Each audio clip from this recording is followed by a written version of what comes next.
Welcome back to Hello, It's Better to Talk. So today we're going to be talking about boundaries, especially when you're dealing with somebody with narcissistic tendencies, because that is potentially really quite dangerous for you. Narcissists have no ability really to be empathic about what's going on for you. So you have to be very clear about what's going on for you, and boundaries are your best friend. So today we're going to be talking about that and really why they're important and how to set those boundaries.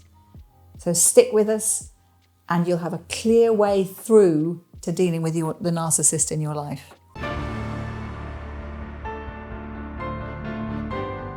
Hello, my name's Helen Garlick.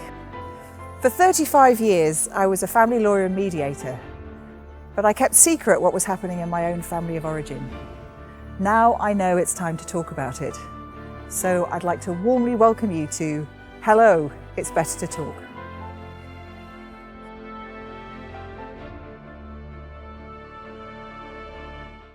So Tim, you're going to kick off, I think, today by talking about why we need boundaries, what's the importance of it, what all this thing of, why are boundaries our best friend if you're dealing with somebody who's narcissistic?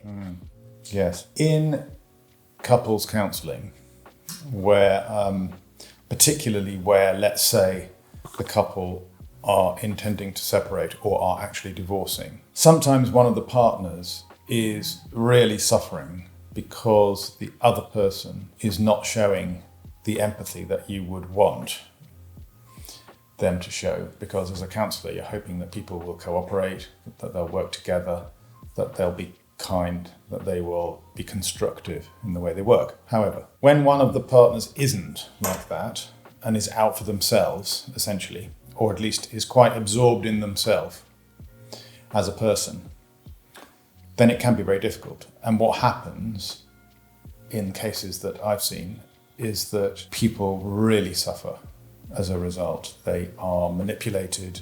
They feel that their world is shifting around them, and they kind of lose themselves. They do. They actually lose a sense of self, and the world around them seems to be different from how they remember it, and that's because they are being manipulated by the other person, who is trying to get as much as possible for themselves. I'm using a kind of general non-male, female distinction. This happens here with men as well as women, doesn't it? We've got narcissistic. You can be a narcissistic guy, narcissistic woman. It comes down to the same thing. Yeah. Okay. Yeah. And I suppose what we're talking about partly here is not just married couples or people in relationships, but we could be talking about a daughter and a mother, or we could be talking about a son and a father, or whatever it may be. Family relationships. The imperative still applies that you need to think about boundaries. You need to protect yourself. So this is a self-preservation thing, because otherwise you can kind of get swept away in the narcissist's anger or their determination to win. So you kind of got to claim yourself back, is what you're saying. That's exactly it. Okay. You've got to preserve your own self-esteem, your own sense of being a person who deserves a fair crack of the whip, a fair deal. Let's say in a divorce, you can't perhaps allow yourself to be overrun by this other person and to lose out for the rest of your life because you feel confused or you feel beaten down or whatever it may be. And so setting a boundary means that you say to yourself, I need to protect myself here. I need to place a line or a boundary or a wall or whatever it may be so that person cannot get at me from where they are. I'm protecting myself. Okay. So that's kind of okay. So it starts from the inner self to say I am going to set a boundary. But then what we have to do, what that person then has to do, is then talk to the narcissist and say and explain what that boundary is going to be. So it may be something about that once you have decided. So I'm talking also from my 35 years as a family lawyer and mediator. Yeah. I've also seen narcissism within couples and how important it is for the other person, the empath, to set those boundaries as well. So it may be that once you've agreed something, for example, about when the children are going to be picked up and by whom and where, then you don't change it. So you make very, very clear agreements and they don't get changed, because narcissists will often try and wiggle around them and change them because it doesn't happen to work for them on that particular day. So be as clear as you can. And you need to say, this is what I'm going to do, this is what we're going to agree, and then we're going to stick to it. And then if there are any changes to that, then it doesn't really work, does it? You've got to be as clear as possible and also take the emotion out of it. Sorry. When the plans change, then life suddenly starts spinning again, because you think, well, I thought we agreed that. And then the other person's like, no, we didn't. Right. No, we agreed this. And you think, well, I'm sure we didn't. Yeah. And then suddenly you're back spinning again. Okay. So clarity about agreements, maybe writing them down, being absolutely clear so that's... Put them in an email. Put them in an email so everybody, and to get as much clarity as you can. Don't change them unless there's something life-threatening, but you're basically doing that. And then say how far it is that you are prepared to go about certain things and how far it is you're prepared not to go. So I think that there are times as well when a narcissist will want to draw you into another drama. Step away from the drama. Because one of the ways that we've talked about before that people can do that is, for example, when they're engaging with the other person, let's say on email, and this happens a lot, or with text or something like that, that it may be that the narcissistic type person is throwing a whole lot of stuff at you at one time in an email, and your head is going, wow, there's all these things to deal with. But you have to remember that you're putting a boundary here and that you will just keep it very simple, straightforward, not necessarily engage with certain things.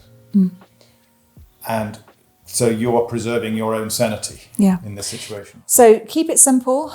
Don't get drawn into the fire, because that's one of the things. I mean, actually, Trump is an amazing example for this, isn't it, in terms of what the narcissist can do about just lighting fires everywhere. So there are just dramas going on. There's something going on over there. There's something going on over there. There's something going on over there.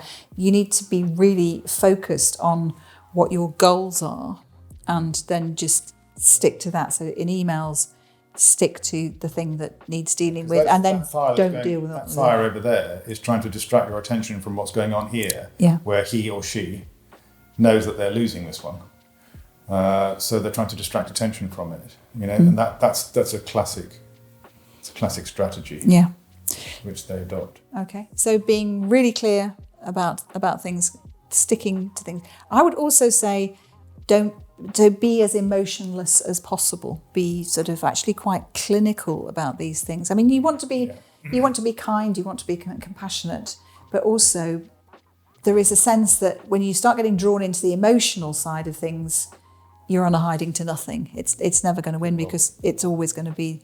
It's going to be a swirl of feelings. Yeah, I think people have to make their own judgments about how far they can go with that. But I think it's a good general rule is to think, how far should I be really expressing my feelings here? Just best to keep it simple, keep it uncomplicated. And that way you're not drawn into a response to your emotion, which will be twisted in some way, perhaps, by the other person. Yeah, okay. Yeah. Okay, so when you're dealing with a narcissist, boundaries are definitely your best friend.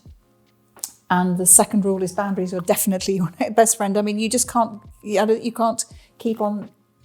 sort of say that enough, because it is really, really important. What you're ultimately trying to achieve is preserving yourself, preserving your own personal self-esteem, your own self-confidence, your own sanity, actually, which is what happens sometimes in these divorce situations. You start thinking you're going mad.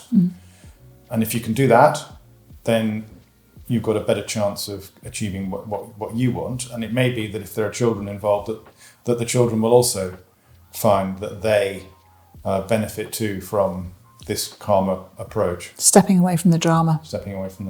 Yeah. Exactly. Okay, so we hope that helps, and we look forward to seeing you next week on Hello, It's Best to Talk, Wednesdays at noon. And hit that subscribe button. We'd love you to be subscribers. Thank you. Thanks.